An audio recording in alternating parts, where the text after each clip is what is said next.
Hey everybody, Sandy Mackey here. And Al Curtis here. We are coming to you with another episode of Conversations with Ask the Pool Guy. So, Pool Guy. Yes. Tell me about this boat that you just acquired. Why do you collect random and interesting things, and what's the story of this boat? Well, the first part of the question is, why do I collect random things? I never know what's going to inspire me to do something different. I've really set a goal for myself and for the team to not be normal, to not do normal things, to always push ourselves to design something and build something unexpected, different, not normal, that's custom. And in our industry, this custom pool building is really, there's a better term for custom pools, I think. It's custom generic pools. Because so much of what we call custom pools are really the same thing over and over and over. We just call them custom. And they're custom in that they're hand built, but they're very, very generic in style. Or regular. Sure, that's probably a better word, but I was using generic as a broad term. Yeah. And so maybe we should call it custom regular pools. Yeah. And most custom builders build very regular stuff. Maybe it's not what the mainstream, everyday, average shopper is buying, because it's not typically, but most of those pools aren't really interesting. So to answer the question of why I collect random things, it's to help inspire us. How can we use something in a new way, whether it's using a boat in a project or anything like that. And this particular boat that I saw was pointed out to me that I should take a peek at it, and I did. It's not like anything you would expect. Not you have in your mind a boat. And this is in fact must have been off of a large cruise ship or freighter, or not even sure what. I also heard it was potentially from a Korean battleship. It's the boats that hang off the side that are used in case. Lifeboats. Yeah, in case of emergency. So this is a lifeboat that was built in, I found a tag that it was made in 1965. And the story behind it, which was really interesting, is when I called the guy to inquire about the boat, and he was a quirky personality, which I really could appreciate, and he said, well, I'd like to get 10,000 or 20,000 or 100,000 for it. It was really kind of this quirky interaction. Well, so we talked for a little while. He goes, well, you've seen the movie Life of Pi, right? And I said, yeah. He said, well, I had to provide 3 boats to them. They wanted to buy 3 boats to do that. And they wanted 3 of them because they wanted to shoot at 3 different locations, and they didn't want to have to move the boats. And then, so I sold them to them, and I had to determine where to ship them. They came to look at them and decided just to take the one, and they said, hold the other ones in storage for us. So they took the one, they modified it as they needed. We've seen the movie Life of Pi. Well, that boat I have a sister to. It sat in this guy's warehouse for many years. However, how long ago was Life of Pi? It's been quite a few years. Yeah. And he was selling his warehouse, and he called the producer, whoever had bought the things, and said, look, I sold my warehouse. What do you want me to do with these boats? Because they had 2 left. And they said, well, we'll get back with you. And they got back with him a little while later and said, put them in your front yard. In other words, they didn't want them. There was nothing they could do with them. So he had to bring it 100 miles from where he was living. He brought it up to here locally, and he towed it on this. The story that the trailer that this boat came on is a whole nother, just long running whatever. Well, this trailer is all wonky, twisted, and I'm like, are you sure I'm going to be able to tow that thing? He goes, I brought it 100 miles with that. So, and there was a story behind the boat that one was from Seattle and had done all kinds of crazy stuff. And anyway, so I bought the boat. A couple things in mind. He had taken one very similar to this in the past. It's here locally. If we know anyone on Portage Lake or the chain of lakes, which we do, we should go and see it. Okay. He converted it into a tugboat. So it's a mini tugboat that this guy goes around the lake with. And I guess what had happened was he was building it in his yard there, and he got home one day, and there was a couple sitting by the boat. And he goes, yeah, it's a little awkward and weird, but I'm kind of used to that because, the weird stuff I have around, which I can relate to. We know when people come looking at our stuff, right? Yeah. So this guy comes and says, I want to buy it. And he goes, well, I'm not really selling it, whatever. And 6 months later, the guy comes back and goes, I want the boat, and what's it going to take to get the boat? And I offered a certain amount, and he wouldn't sell it. And then the guy came back 2 weeks later, and there's something happened, or he had done something to the boat or whatever, and the guy doubled the price, and he sold it on the spot. Well, unbeknownst to him, the guy had built a whole wharf for the boat. The whole concrete wharf was built at his house. Everything was ready for this boat to slide right in. And by design, what it was he purposely took a motor that he was able to, because this didn't have a motor, it was a lifeboat. He had to build all of that. Well, he took the motor and he got it to run at a really low RPM with really minimal muffler, so it chugs. Boom, boom, boom, boom, and when it's sitting there, and he started the motor when the guy got there, and the guy heard the motor and offered him double for it. So the whole story behind what he did is and I guess he made it really obvious where it was by design to be loud and obnoxious and whatever, and this guy just loved it, and the mufflers stick right out of the sides, like right above so it's above the wharf that it sits on, so it's really loud and kind of boop, boop, boop, that motor sound. And anyway, so just great stories of that stuff. Well, for me, I looked at it and I thought of one of a couple things. Build a hot tub inside it. This thing's massive. It holds 40 people. It's massive, but it's kind of got a cool shape to it. So that was one of the options, or cut it in half and build 2 hot tubs, like backed up against a building or something, which would be really cool. Or just create a seating area. I mean, that was some of the simplest things, where take it and bury it into the yard and build a canopy over it and just make it a cool seating area. That was another option.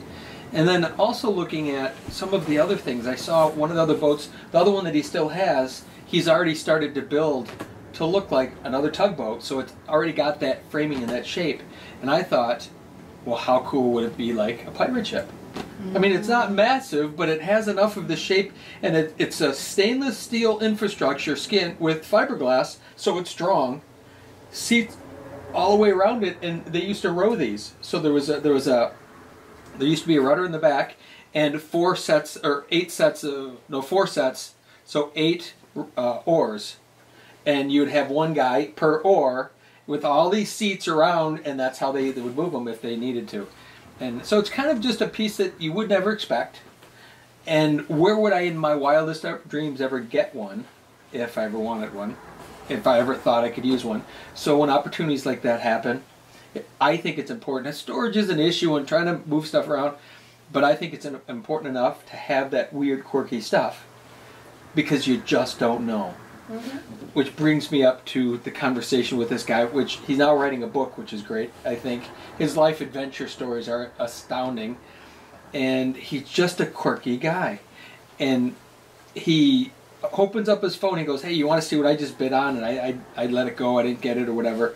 And he shows me this massive fire pumping boat from the 1920s with all the fire, the water spraying out from it. He goes, yeah, I just didn't quite get it. So I got into the conversation, well, you know what I'm looking for is a tugboat.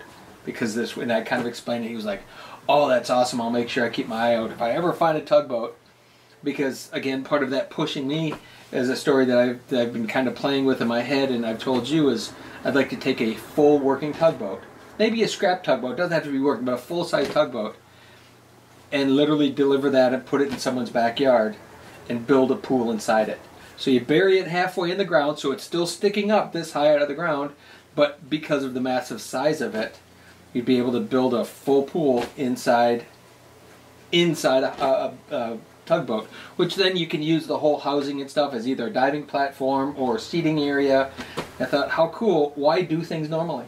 Somebody out there loves tugboats, and they have plenty of money to go, it's no big deal to buy one for scrap and cut it up into pieces, ship it, and weld it back together in your backyard. Now maybe it's not you and I we would normally think of doing with our money, but there's people out there who wouldn't even think twice to spend whatever it would cost to have it moved. I mean, look at how I almost bought that train, that caboose. Yeah. Not knowing how I would get it moved, but some way I would get that moved. That's another piece that I would love to have for a pool project. And I've explained to you that I would like to have it off the end of the pool as a bar area, so that you could literally create that whole atmosphere right in the pool. So that's why I buy the weird stuff and have it, and you just don't know when you're going to be able to use it. Right. You just don't know. Well, case in point, the SpongeBob pool that just launched this weekend for some parties and things like that, the night before they were entertaining, you and Katie and Jesse and Karen and I stepped out to work on some of the other automation, but you were finishing the kitchen area with some netting, some ship's wheels and things like that. And those were all things that become part of our office decor for a while. Clutter. Yeah. That eventually you pull a few pieces out to go and be able to do. Well, in that case, if we have this inspiration in the moment to create that look, if I hadn't have just happened to buy that huge fishing net that at a flea market and had it, we would have pieced together some of the, we'd have bought some Amazon that you can buy the little scrap pieces, and we would have had to use 50 of those, and wait the time to get it, or try to find a ship's wheel, or run around to all the stores to see if we can find one. Or in that particular case, those were just pieces that were unexpected for the homeowner. They didn't expect us to be doing anything. And next thing you know, there's ship wheels on the wall, and there's the netting and all of that. And that is the importance of having it, because it inspires us. When we have it, and we can touch it, feel it, we can be inspired to use it. And I think once I show up at a job like that was case in point, you show up with it, and you see it, and now everyone kind of starts feeling it. And I know all of us that were there felt really good about the outcome. And then I got a text from the homeowner the next day saying, I couldn't have asked for more in the kitchen. And he was the guy that kept going, well, you're going to do some more cool stuff, right? You're going to do some more cool stuff, right? With no idea of what cool stuff was. And then that little polished finish, which wasn't big dollar stuff, but it was stuff that we had. If we had to just go out and pay for retail for that stuff, that fishing net, if we bought one new, would be hundreds and hundreds and hundreds of dollars. And a ship's wheel at any antique mall would be several $100s. But we had them because I bought them when they were cheap, somewhere at a garage sale, at an auction, at wherever. And I think it does two things. It helps make the project better on the homeowner end, but it keeps me inspired on my end, because I can look at that thing right there and go, what could I use that for? Great case in point. Project up in Bay City. I'm throwing some stuff into the dumpster, and I'm looking at that piece going, what is that? It turns out that it's I would never have thought that a furnace looked like that on the inside. You know, we have pool boilers and they have a very typical look on the inside. It was this cool shaped thing with like fluted edges, and there was a pipe that ran around like that, and I went to pick it up and almost broke my back, it was so heavy. But I dragged it out of there and I looked at it on the ground for a little while, and then I said to Katie, was with me, I said, go get the saw. Go get your Sawzall. We're cutting that piece out. And so we whacked it out and I carried it through in the truck. It's a piece of metal that has this coolest shape ever. Now, somewhere along the way, that will be a pivotal piece to make something look like something else. And sure, now we have to store it somewhere, but I could never just find that piece. In my wildest dreams, I could never find that shape without spending tons and tons of money and whatever. Instead, it was something free that will eventually be a cornerstone piece and something that'll go, wow, that looks exactly like whatever we're trying to create. So I think that keeps me inspired to look and to try. It does cost some money sometimes to invest in things and not knowing what you're going to do with them, but we don't invest in the normal. We invest in the interesting, things that are usable. We don't buy stuff that's just going to fall apart. Like in that boat in case, stainless steel and fiberglass. Going to be around for a long time. It's already got 50 years old now, 51 years old now. Been sitting outside for 50 years. It's not going to fall apart on us. We don't have to worry about that. But in the case of, if that was paper, we wouldn't buy it because we know it wouldn't last. That type of thing. So when the message to me is when you see something that you really love, that you think you can do something with, invest in it. You know, so many of us hold back going, oh, but I can't. Oh, but I could use that money for something else. There's always something else you can use the money for. Always, always, always. Every time we make a decision on something, there's always something else we could use that money for. And until you start doing that, and we're kind of modest hoarders, we don't really have piles of, you know, we've been in places where it's crap stack, you know, that you don't even know it's been there for 25 years. That's not us. We move it. We're when in doubt. We are. When in doubt, throw it out. We're functional hoarders. Yeah. And so much of this stuff, when it becomes unnecessary, we get rid of it. We don't strip every part off everything to try to keep it.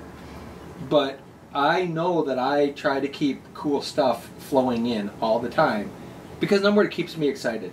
And I think that what's happening in my life is I'm recognizing that the long game for me isn't pool, but the pool isn't building pools. That's short game. But in the short game, I want to be fresh and new every single time. I really don't want to just go back and do something I've done. Now there's things that I've done that I could really improve on, okay, that, but I don't want to just rebuild another thing. When it comes to custom, it's art, it's something completely different, something completely unexpected. And that, I think you mentioned it today, you said something about it's building your chi. Was your comment to me, was that you could tell that there's an energy change. Well, you said you've been waking up earlier, and you're not a late sleeper to begin with, but if your eyes are popping open earlier, it's because you're excited and you're kind of gearing up for the next thing, and you're really getting into creative invention mode of sorts with the pool projects coming up, and that it definitely feeds your chi. And those are deliciously horrifying moments. That moving into a next project, there's so many yummy parts, but on the same token, there's so many things that I can screw up that cost us time and money to fix. And I can't help but carry some of that into a project because I don't know it all. If we were building standard things, you could build a standard blueprint and bang, bang, bang, bang, bang. But each time now, it's something drastically different or enough different. And in all the projects we've done in the past several years, there's been really unique features in each one of them that we've had to literally work through because they're not normal. There's nothing normal about what we do anymore. With that, it requires also the things that complement it, the items, the issue, the things that make it look good. Because why build something to look like something if you can't create the environment for it? Yeah. And that's another part that I'm seeing in our industry is people wanting to do cool pools, but they're not creating the environment that the cool pool sits in. They're very much landscaping it versus designing it. You know, there's something to be said for just getting ground cover down sometimes, but there's a whole lot more to be said for really thinking and feeling an environment, creating. We were at that pool, the SpongeBob pool the other night, and we all jumped in at different places to see what, you know, to check it all out.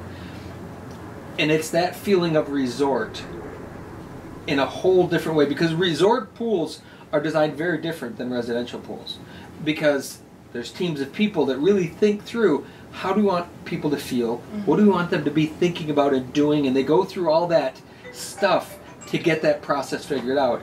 And that's why there's so much happening in a resort pool, because they're drawing a certain sense out of people that are there. And I like that on a residential end. How can I take that same thing without having the massive resort budget necessarily? I mean, there's probably resort budgets available, but people don't know. Like the SpongeBob homeowner said the same thing. He goes, you know, you really need to be able to tell people that. And I looked at him and I said, could I have told you before we got started, would you have understood what you're getting? He goes, I had no idea, and I had no clue to the depth of what you were going to do and how far it was going to go. And he said, he's the one that said, you really need to raise your prices after you're done with this. And yet another milestone for us to go, we pushed well beyond.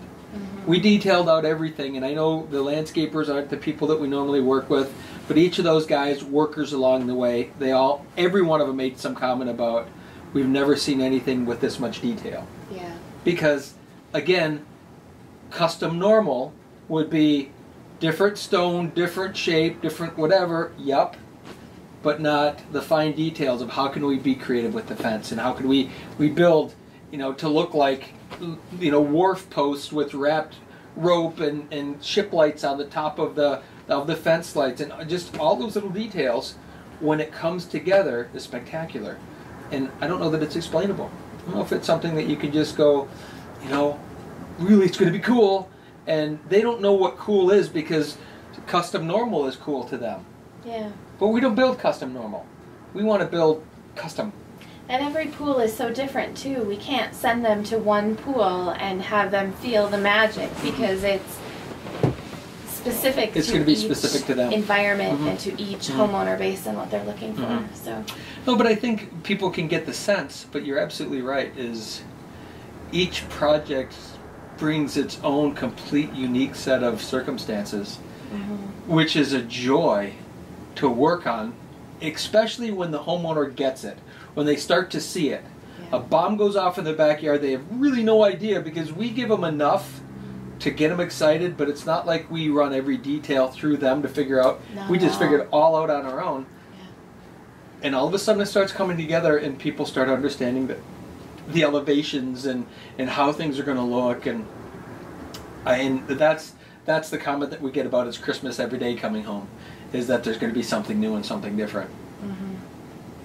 That comes from motivation. That comes from being inspired, and that's part of getting back to the boat. That's part of buying a boat, is that can inspire me, because now that particular boat is just an example.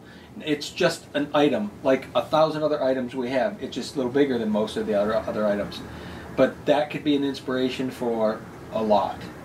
And it may sit there for 5 years and be nothing done with it, which I doubt it will.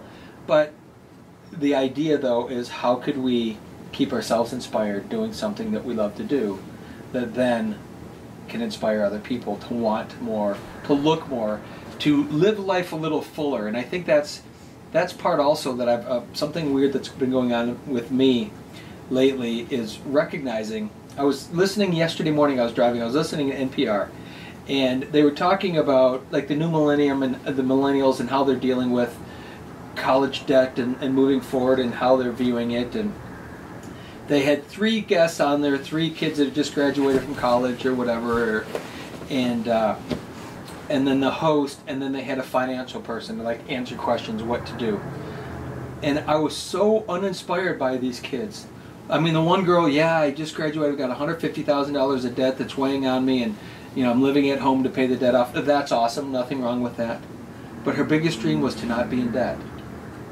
And you realize, wow, that whole experience sucked out of her the joy of what living was going to be. And she said, someday I hope to own a tiny house. That would be my dream. Like the miniature tiny house thing.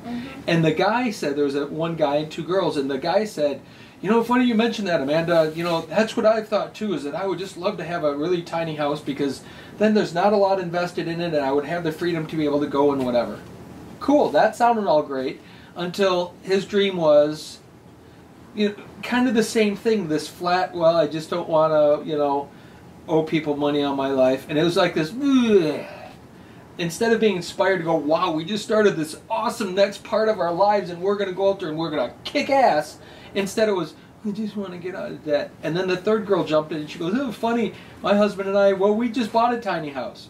Well, it's a small starter house, but it's pretty much a tiny house. And everyone laughed.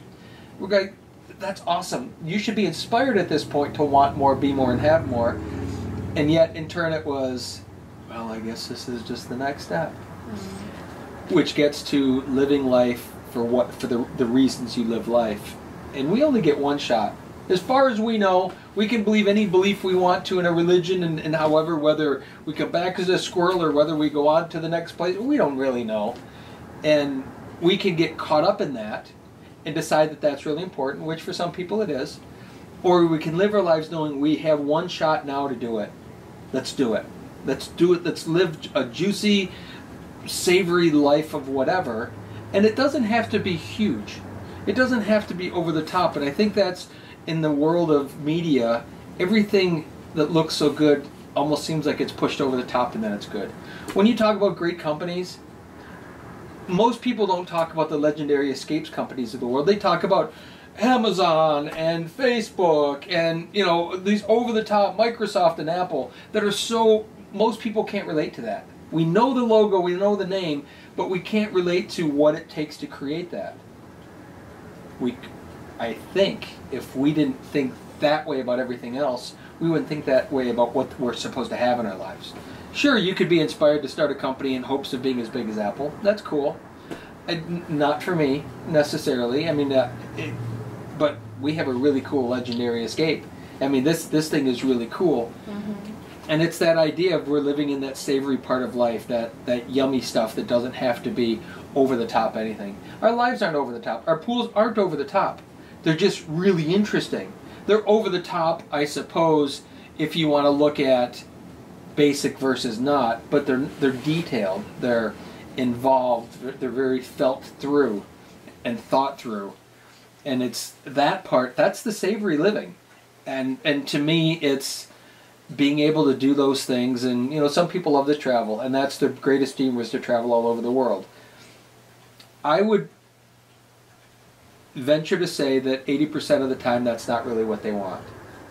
I would say that 80% of the time they just want to feel that way. Yeah. They want to feel as if their life is an adventure. They want to feel as if they're on vacation, because you know when you go on vacation, you let go. But I'm here, I can't do that. I can only do that on vacation. So my greatest dream is to be going on vacation all the time. And yet you live a majority of your life really unhappy about it because you can't let go. Well, why not just let go now and just be that way? And I think that's something that has kind of infused within the whole company culture, but it's inspired for me by things like boats, which everyone else go, what the flying F are you doing? Pretty awesome to me. And the funny thing was, I pulled up in the driveway, I asked Karen and Jesse to come out and help me because we're working on a different project, and I hear Karen come out the front door and she belly roll laughs. And I had climbed up in it, I'm standing in it, and I said, what do you think of my pirate ship? And she just goes, I love it, what are we going to do with this? You know, instead it would have been, most other people would have gone, did you bump your head? Is there something wrong? What are you going to do with that thing? Instead it was, this is awesome. And she was just thrilled, and she'd just seen it. And it's a big pile of white fiberglass. But she saw immediately the inspiration for it. And I think that's really cool, because she's the key artist in our organization in terms of producing what I dream up. She's the one that's tasked with most of getting it right. And to see her get that excited just helps me realize how much more she's bought into the vision of what we have. So I thought that was pretty cool. That's awesome. And we pretty much have to call this episode The Boat. It is the boat. Yeah, the boat and the inspiration and feeding the chi. Yeah, and the boat is just a symbol of living crazy. I mean, if that's living crazy, wow. Yeah. I mean, that's so not crazy, it's just not expected. You know how, well, like you were saying, most people lead such normal lives, and yeah, living on the edge of crazy and not having those boundaries and not holding yourself too tightly wound that you can't have fun. You know, so many people do. And we, not only as a company, but then as individuals, tend to push that and be a little crazy. So yeah. I think that's good. Yeah, and I think just living there is just yummier. I mean, it's not like we live crazy lives compared to everybody else, but in the little moment-to-moments, our lives are very different. To think differently. Yeah. What was really interesting with this guy, his name is John, that I bought the boat from, he was telling me his kids have been pushing him that he should write a book. Just because his stories are so full of life, and there's so much cool stuff. And he sat down with someone, with a book club editor or something, and started telling these stories, and this guy's like, you gotta put this down in story. You've had a life full of experiences based on what you're telling me. And the guy goes, that happened last year. You know, so instead of it being, well, that's what someone's life story would be, all these crazy adventure things that he's done, that's like his last year. And instead of living life, worrying about each little moment, he was obviously living life. Yeah. So it was pretty cool. Anyway, so episode The Boat. Yeah. And really not anything to do with the boat at all, but find a way to be inspired. Living life. Yeah, live. Don't be alive, live. Yeah. So until next time, go find something crazy that inspires you. And just love it and do it. And we'll keep posting pictures of crazy stuff that we're up to. The craziness of it all. Cool.